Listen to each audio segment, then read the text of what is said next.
Hello, good afternoon everybody. I'm Dr. Ang, so my practice is based next to Sutek LRT. So being in Punggol area, we see a lot of children.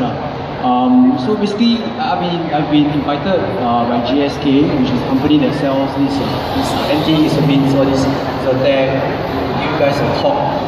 But I think for the benefit of everybody, right, it's more useful, right, to talk through, to get a volunteer to tell us how their child is actually suffering from this allergic rhinitis, rather than me just talking. Yeah, so I'll walk around. Allergic rhinitis is very common. So I'm sure I can find somebody, right, whose child is having very severe allergic rhinitis in the crowd.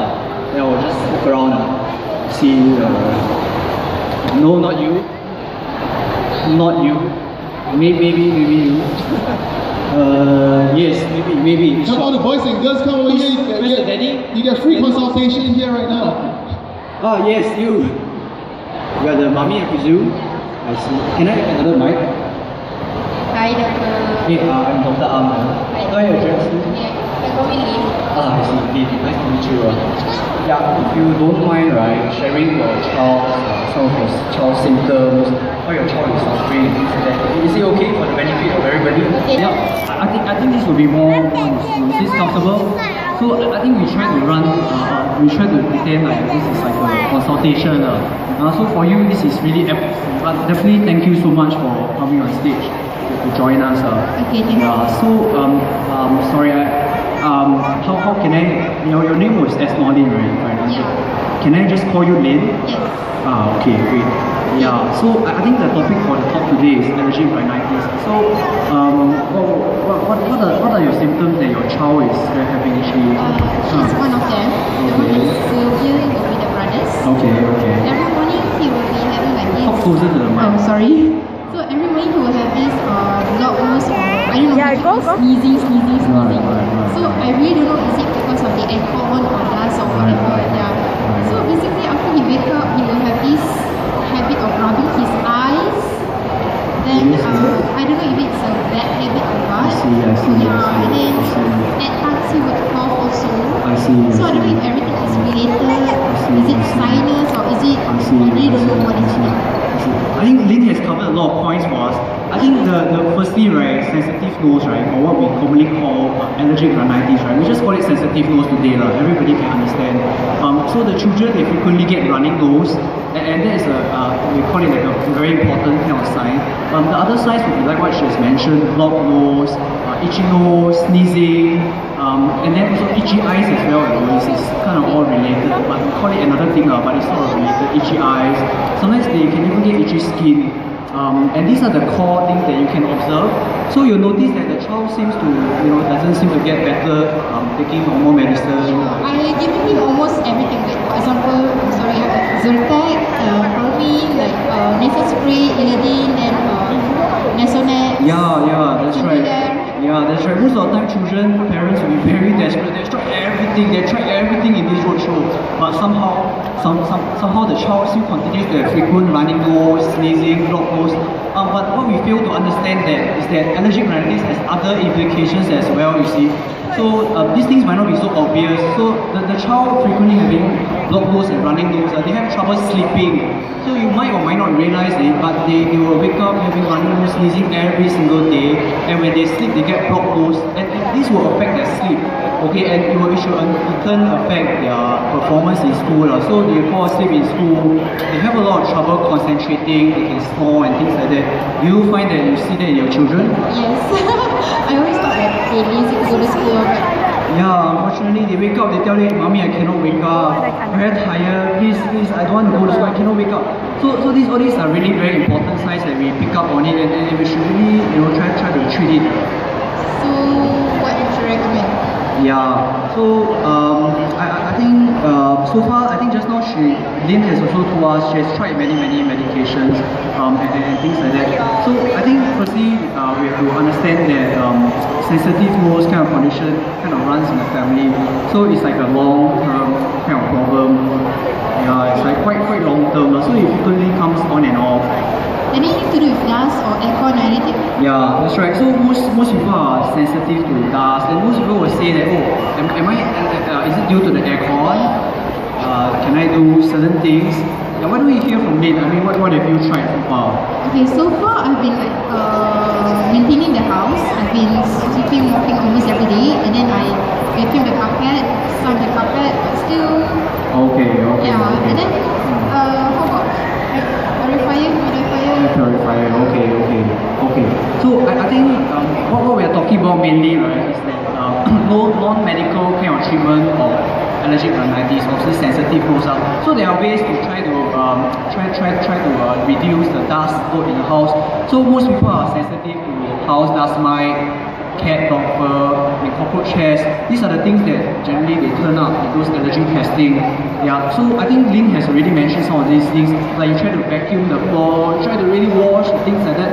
But I can tell you, it's not going to be easy because house dust mites, right? They're really very tiny, you know. They are really microscopic. They hide inside. You wash them, they will not die. They are very tough. So what you need to do, right? Okay, you need to really wash it in hot water, more than 60 degrees. Have you tried that? Yeah, I've been washing with water. I see. Okay, the other way is to sun it in hot sun as well. The UV rays will kill the house dust mites. Have you tried vacuuming? Yeah. Yeah. So vacuuming is also quite technical. There are some normal vacuums that just do not suck up this small tiny dust. So you might need to use a better one, so that has a little bit of HEPA air filter. Then if you have tried those air filter humidifier, I would really caution you against using a humidifier. You know what's a humidifier? Yeah. To humidify the air. Yeah. Have you? Yeah. So you see like around pharmacy or things like you see these things steaming and all that. Okay, the fact is that right, anything that has when your house has more than 50% humidity, right, when the house is humid, these things will actually flare up. So instead of making the child feel better, they can actually be getting worse if you are making the house more wet. You understand? Yeah. You understand? Yeah, I got something. Yeah, so that's something that most of us don't know. So you actually need to reduce the humidity inside the air to get them better. So do I continue with the whatever medicine I have right now, like Sevilla and Oh yes. So then next we talk about all the medications. So medication is a huge class. So she has mentioned some of the common drugs that we have used. So the big class is called antihistamine. So they help us fight allergies, reduce allergies. So I think we have mentioned some of these today at the roadshow. So one of them is Zyrtec. So Zyrtec is one of my favorite as well, especially for children. So they're very safe. Okay, from 6 months onwards to 2 years old, they can be used in children, and I seldom see any side effects in children. So they're also very non-drowsy, very good, excellent for children. The other ones are those that are a bit older, called phenylephrine, but those can be a bit drowsy, and generally those will be for older children. But generally these medications, they all have a little bit of problem. After long-term use, right, the child becomes like, sort of used to it, and they don't really respond. Do you find that happens as well? Yeah, usually let's say if after 1 week, 2 weeks, 3 weeks, the child is still having running nose or something, right? I think it's time to see a doctor or see somebody who can treat the problem properly now. Oh, sorry, then Lynn also mentioned, right? Just now you said you were using Iliadin, right? Yeah. So I'm not sure whether Iliadin is around in the roadshow, but there's a kind of nose kind of medicine, right? So most of the time when I ask patients, have you used anything from the nose? They will say, oh yeah, I've tried something. But not all nasal sprays, not all nose medicine are actually the same. Okay, so generally to me, right, as a doctor, right, we separate this nasal kind of medicine into 3 main categories. So number 1, right, those that don't contain any medicine. Okay, those that only contain a bit of salt water. So they are called like Sterimar. Have you heard about this before? Have you tried Sterimar? Sterimar, she tried it. She tried it. Yeah. Oh, you tried Sterimar. What do you think about it? If you use it, I think she's shy to tell us. Yeah, but I think Sterimar is a great product. Okay, it's a great product, but sometimes for younger children, less than 3 years old, they find it very difficult to use because the spray is very strong, but it's very good to clear up the phlegm and things like that. Yeah, then also there are other brands out there for this kind of salt water wash. Okay, we step up, the next kind of nose drop, right, is those, that what she mentioned is called Iliadin. And there are many other brands, but Iliadin is they contain this thing called oxymetazoline. So they are very good to decongest the nose. And this thing also, this compound also happens to be inside Zyrtec D. But unfortunately, I don't give Zyrtec D for children. But they work really well for adults. Have you tried Illiadin? Yes, Illiadin and Desodex. Yeah, what do you think about Illiadin? Some of the kids doesn't like it. I don't know. I see. So again, Illiadin is some kids they love it, they really love it, but some kids they just cannot really stand it because it like stings. I just stop, yeah. Yeah, so some people know, some people might not know. So if you continue using, you might get some kind of other side effects. So just use for 5 days, don't stop. Okay. Then next one, she mentioned about this kind of thing called Nasonex. Okay, so Nasonex, right? Okay, it's also another kind of special kind of nose spray. So this one contains a little bit of steroids inside. Okay, the common brands are Nasonex. Okay, Nasonex are very safe for use above 2 years old, and the other one is called Avamys, also very safe for use above 6 years old. We also commonly prescribe for children who just doesn't seem to get better despite taking all sorts of medications. Okay, so some parents are very concerned because they contain a little bit of steroids. Are you aware of that?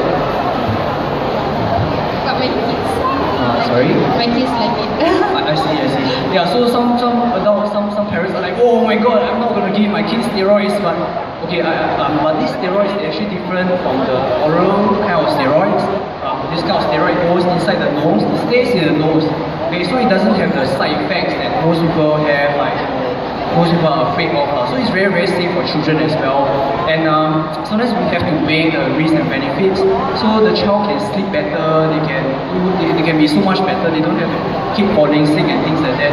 So I also personally in my clinic and for my own children, sometimes we start a lot of such nasal sprays for children and they work really, really very well.